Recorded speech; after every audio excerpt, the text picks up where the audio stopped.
ਗੁਰੂ ਜੀ ਕਾ ਖਾਲਸਾ ਸ਼੍ਰੀ ਵਾਹਿਗੁਰੂ जी की फतेह। जन्म साखी 10 गुरुओं की सूरज प्रकाश ग्रंथ साखी गुरु तेग बहादुर साहिब जी की। हडियान नगर बुखार रोग दूर किया। सेखे से चलकर गुरुजी हडियाई नगर से बाहर बरगद के वृक्ष के नीचे आ ठहरे। उस समय उस गांव का एक बीमार आदमी लेटा हुआ था। बुखार के साथ उसकी हड्डियां टूट रही थी। गुरुजी ने पूछा, इसको घर क्यों नहीं ले जाते? उसके घर वालों ने कहा कि महाराज, गांव में बुखार का बड़ा जोर है। कोई विरला ही बचा है। बहुत लोग मर भी गए हैं। धन गुरु नानक। वह पास ही पानी का एक जोड़ा था। गुरुजी ने कहा, इसे इससे स्नान करा दो, बुखार अभी उतर जाएगा। गुरुजी का वचन मानकर उन्होंने जब उसे उठाकर जोड़े में स्नान कराया तो उसका बुखार शीघ्र ही उतर गया। बीमार आदमी स्वस्थ होकर बैठ गया।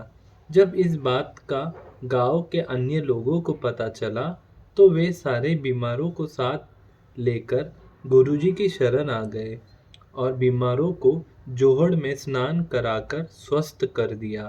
यह कौतुक देखकर सारे लोग भेंट लेकर गुरुजी के दर्शन करने आए और सतनाम का उपदेश लेकर सिख बन गए। धन गुरु नानक। गुरुजी ने यहाँ एक धर्मशाला और लंगर चलाने का हुक्म देकर आगे चले गए। इस जोड़े को संगत ने पक्का सरोवर करा दिया, जिसका नाम गुरुसर प्रसिद्ध है। संगत ने इसके पास ही गुरुजी की आज्ञा के अनुसार धर्मशाला तैयार करा दी। धन गुरु नानक। गांव दिलवा गए दान और यज्ञ करना। हडिया से चलकर गुरुजी 2 कोस पर गांव सोहीवाला और केल के दिलवा आ गए।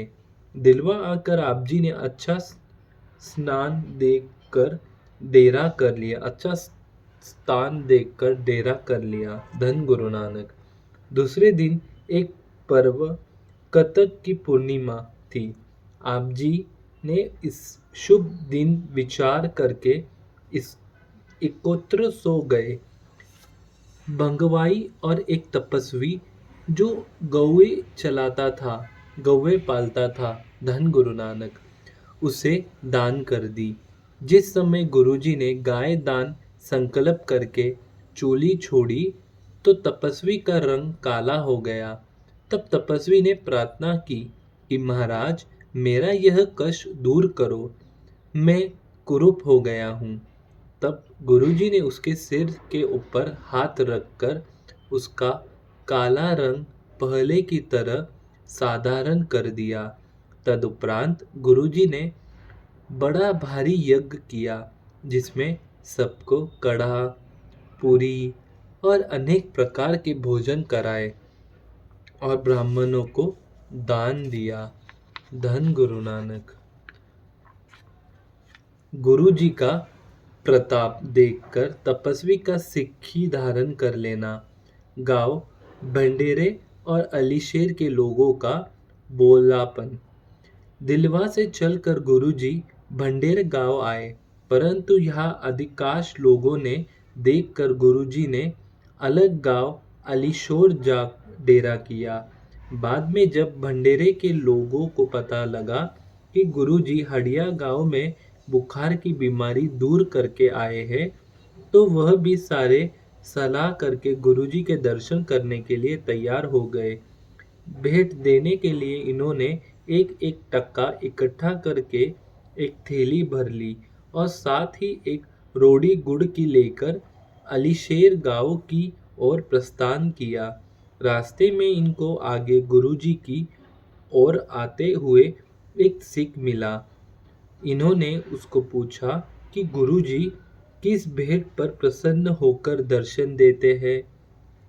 सिख ने कहा कि गुरुजी सदा ही प्रसन्न होकर दर्शन देते हैं, अर्थात कोई भेंट कुछ दे तथा भले ही कुछ न दे, गुरुजी अपनी ओर से हर एक को प्रसाद देते हैं।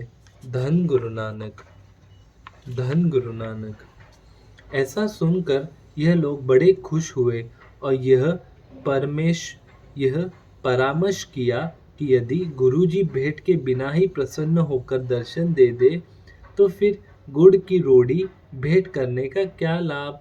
यह सलाह करके इन्होंने गुड़ की रोड़ी आपस में बांटकर खा ली और पैसों की थैली एक गड्ढे में दबा दी कि गुरुजी से वापस आते हुए ले जाएंगे। तत्पश्चात अपनी अपनी मांगे, कोई दूध, कोई पुत्र, कोई धन और कोई स्त्री पुत्र का सुख मांगने लगा। गुरुजी ने वचन किया कि भाई, यह गुरु नानक जी का घर है। जैसे श्रद्धा के साथ आते हैं वैसे ही उसे मुरादें मिलती है। यह उत्तर सुनकर वह माथा टेक कर चले गए।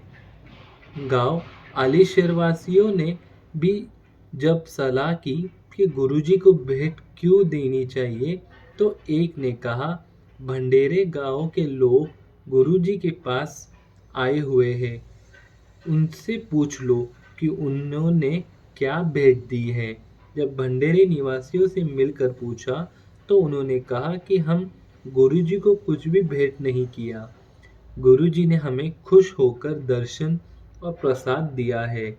यह बात सुनकर अलीशेर वाले भी खुश हो गए और खाली हाथ ही जाकर गुरुजी को नम्रता सहित माथा टेकने लगे और गुरुजी से प्रसाद लेकर खाली ही बिना कोई मुरादे पूरी किए घर को चले गए।